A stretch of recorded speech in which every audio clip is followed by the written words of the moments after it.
Muy bien, chicos. Ahora continuemos con la segunda parte ya. Vamos a ver ahora el otro tema que viene con bastante frecuencia, que es la historia natural de la enfermedad. Muy bien. Bueno, como sabemos, Label y Clark diferenciaron 3 periodos en relación a la historia natural de la enfermedad, ¿no? Y la historia natural de la enfermedad es aquel proceso, ¿no? En el cual que tiene una enfermedad cuando no hay una intervención médica, ¿no? Una intervención del sistema de salud, ¿no? Y que puede tener diferentes desenlaces, ¿no?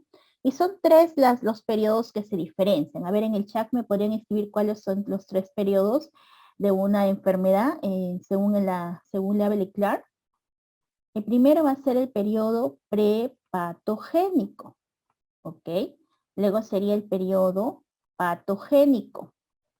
Y finalmente el periodo postpatogénico, o también se le conoce como de resultado.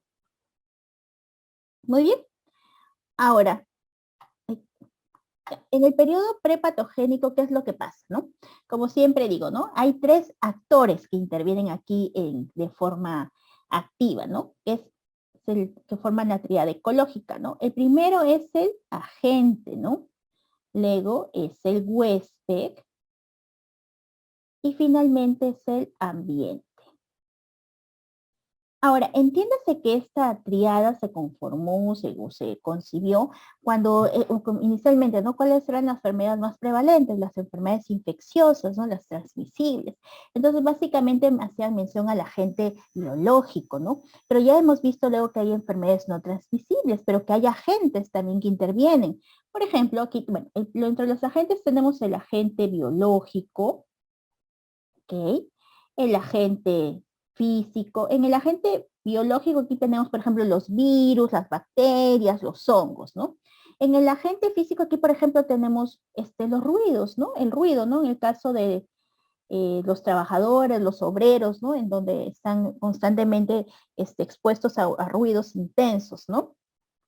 Tenemos a los químicos, por ejemplo, los químicos, ¿no? Que aquí en los químicos tenemos, por ejemplo, a los gases, a los metales, ¿no? Muy bien. Ahora, en relación al huésped, faltó la tilde, los huéspedes somos nosotros, ¿no?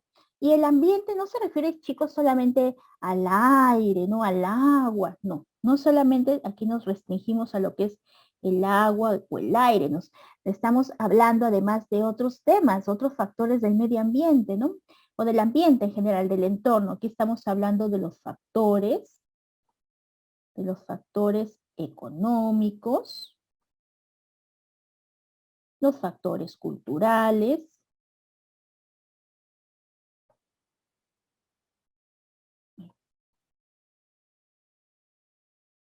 los factores culturales, los factores sociales, ¿no? Que pueden devenir obviamente en desequilibrios en nuestra vida, ¿no?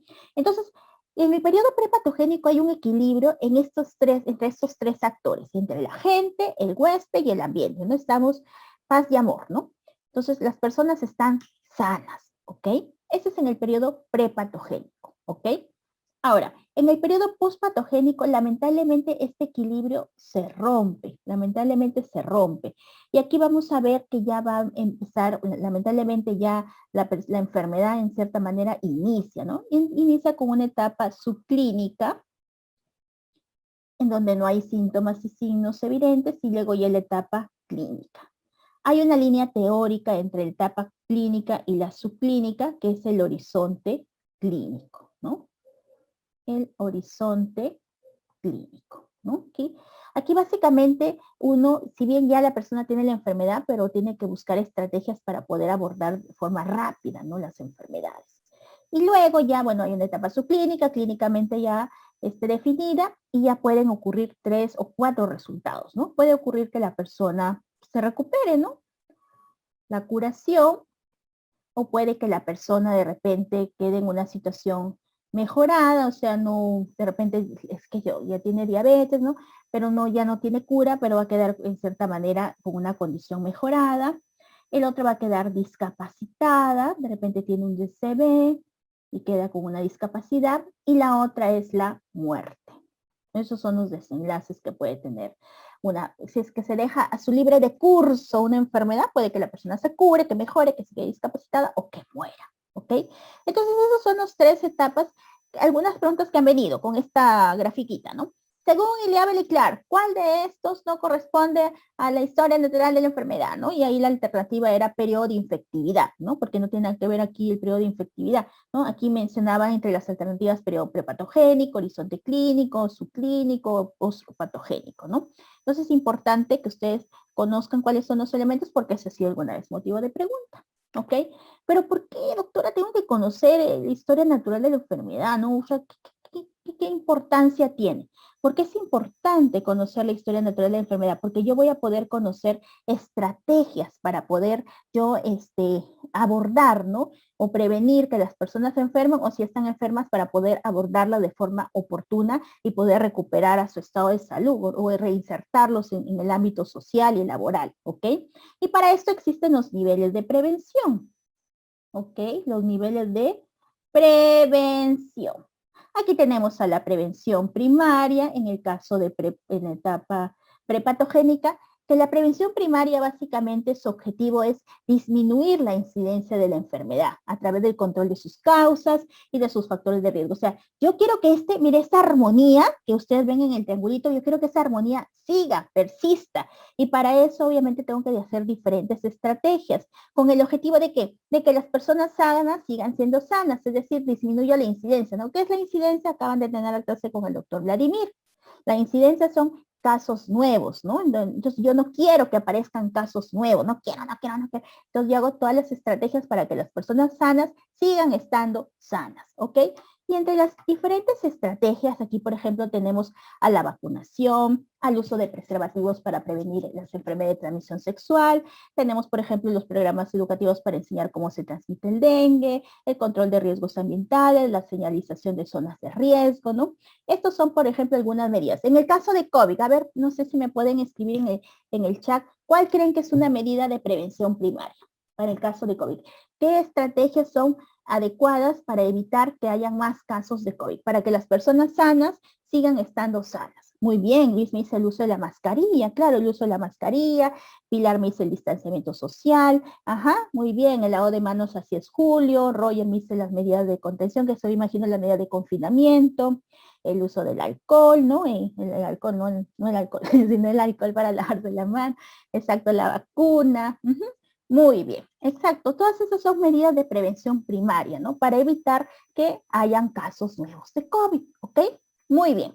Ahora, así como ya, o sea, estas son las medidas para evitar que las personas se enfermen. Ahora, lamentablemente, como digo, en la etapa patogénica ya las personas se enfermaron, ya tuvieron la enfermedad.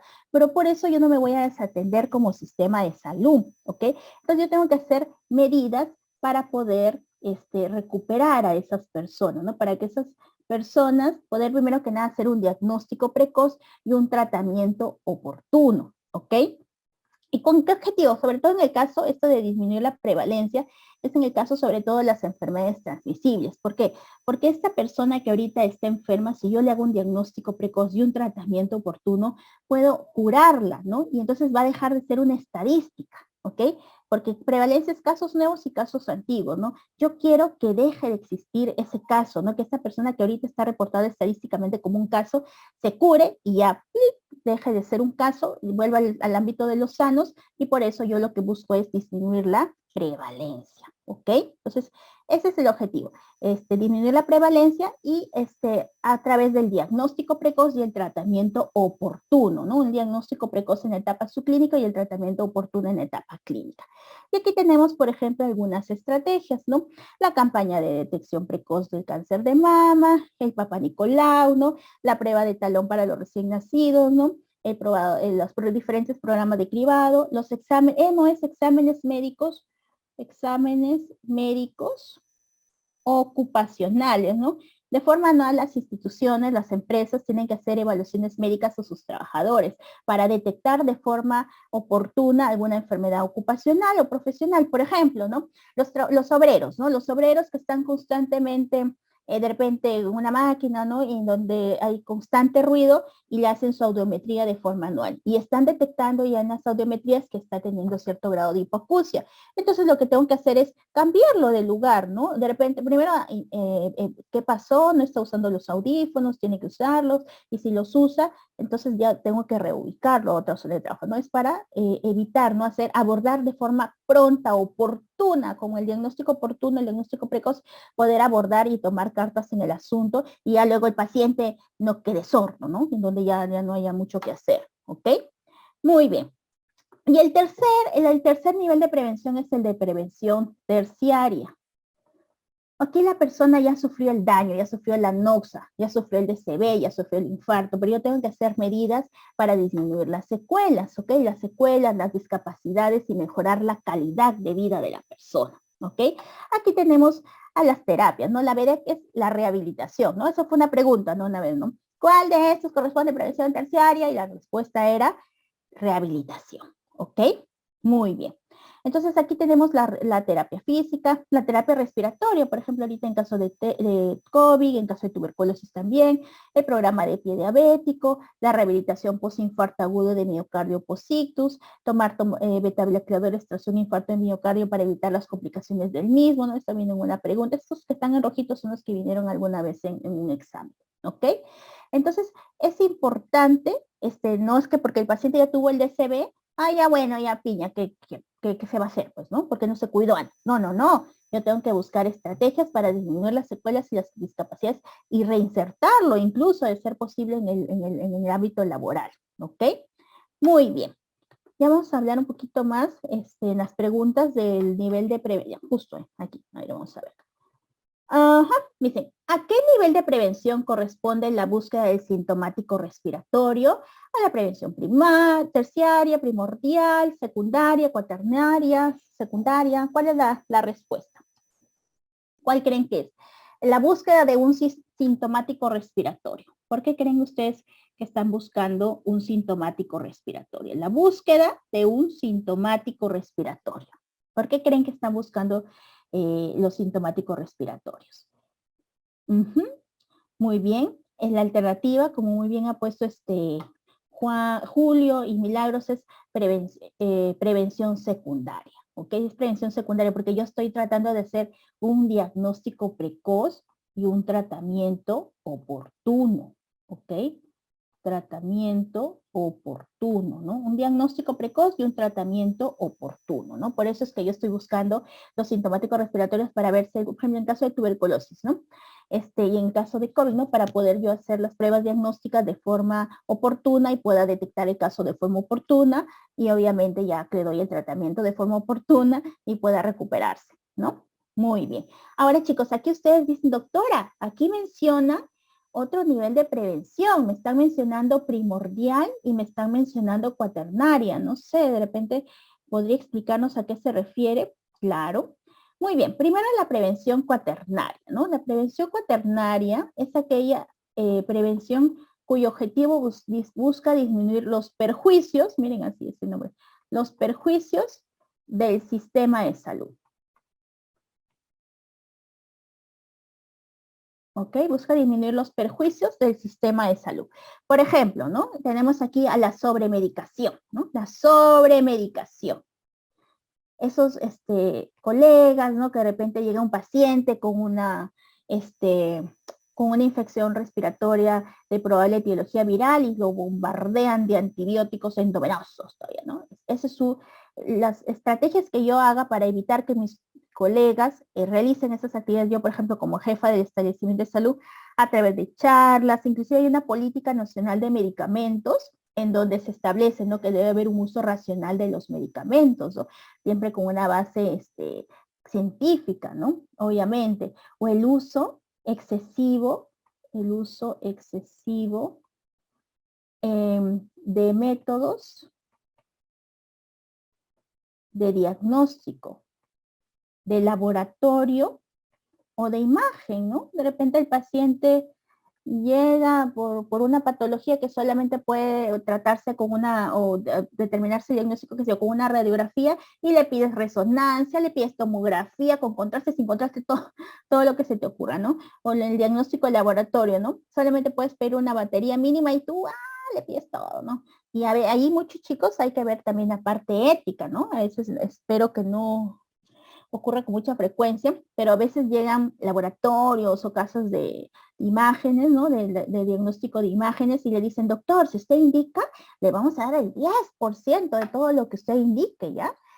O le vamos a dar su viaje, ¿no? A no sé qué sé yo, a Cancún, ¿no? Si usted indica todo, sobrepasa su meta, qué sé yo, entonces los médicos, algunos, no espero que sean mínimos, pero lamentablemente ahí, por ejemplo, hay que hacer intervenciones de prevención cuaternaria para evitar eso, el uso excesivo de métodos de laboratorio, métodos de imagen, ¿no?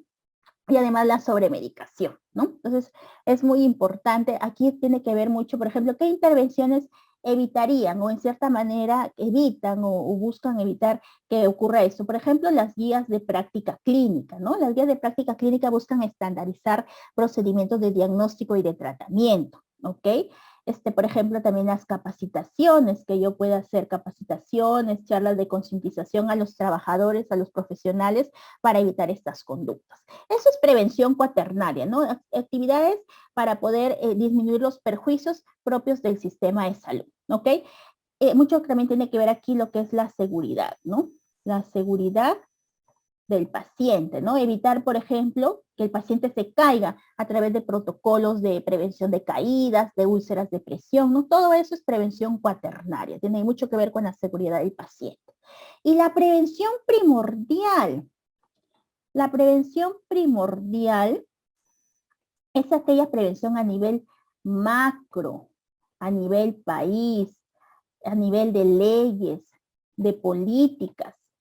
¿Para qué? Para yo, en cierta manera, modular la conducta de mi población, la conducta de la población de un país, por ejemplo. Eh, por ejemplo, promulgo una ley para disminuir el consumo del tabaco. ¿Qué sé yo? Aumento los impuestos para las empresas que van a comercializar el tabaco, o de repente creo un impuesto para que van a pagar las personas que consumen el tabaco, o de repente el uso de las carnes saturadas, ¿no? Las grasas saturadas, disculpen, que se ha demostrado, ¿no? Que pueden causar enfermedades no transmisibles, cardiovasculares. Entonces yo promulga una ley para restringir el consumo de estas, ¿no? La ración del consumo humano en mi país, ¿no? De estas carnes, por ejemplo, ¿no? Entonces, son aquellas intervenciones para nivel país, a nivel macro, tipo leyes y políticas para modular la conducta de la población, para restringir que hagan actos que yo sé que vulneran, ¿no? La salud, por ejemplo, el uso del tabaco, el uso de alcohol, el consumo de las gaseosas, ¿no? El consumo de las grasas saturadas, qué sé yo, ¿no? Entonces yo modulo con leyes. Obviamente aquí mucho tiene que ver el tema de los conflictos de intereses, ¿no? Que tanto los políticos quieran enfrentarse a estas grandes empresas, ¿ok?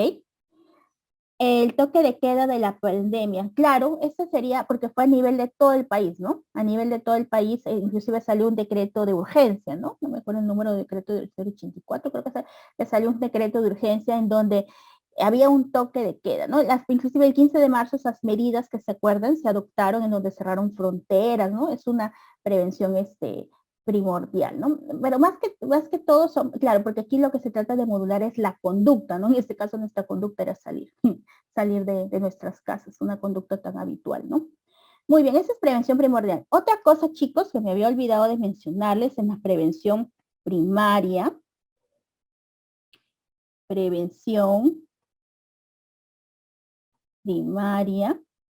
es que hay, por decirlo de alguna manera, dos tipos de prevención primaria, ¿ok? Una que es fomento de la salud,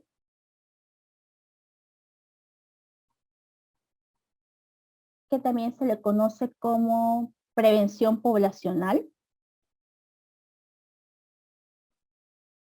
que son aquellas medidas de prevención para evitar, para que mis personas sanas sigan estando sanas, pero que tienen un ámbito de aplicación, por ejemplo, en la región Lima, ¿no? La florización, o la pasteurización de la leche, pasteurización de la leche, ¿no? Que son medidas colectivas, ¿no? La florización del agua, que pueden ser a nivel de regiones, ¿no? Florización del agua, ¿no? Y hay otra que es la protección específica.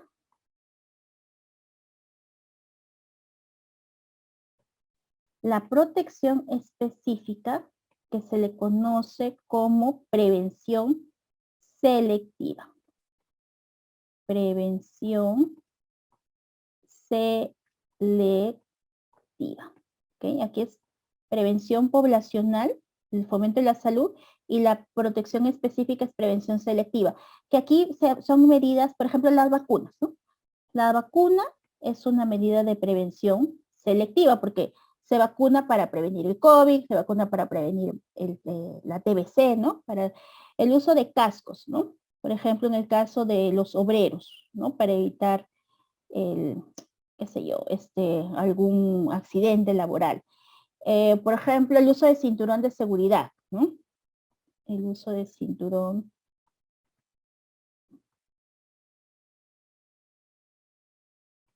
en el caso de los choferes.